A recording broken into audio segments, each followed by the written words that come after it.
சுத்தி வரும் காத்துல சுற்றியிரு நடக்குதா முட்டை கோழி பிடிக்கவா முறைப்படி சமைக்கவா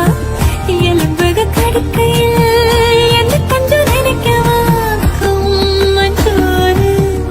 ருசிக்கவா சமைச்ச கைய கொஞ்சம் ரசிக்கவா முடக்க தரச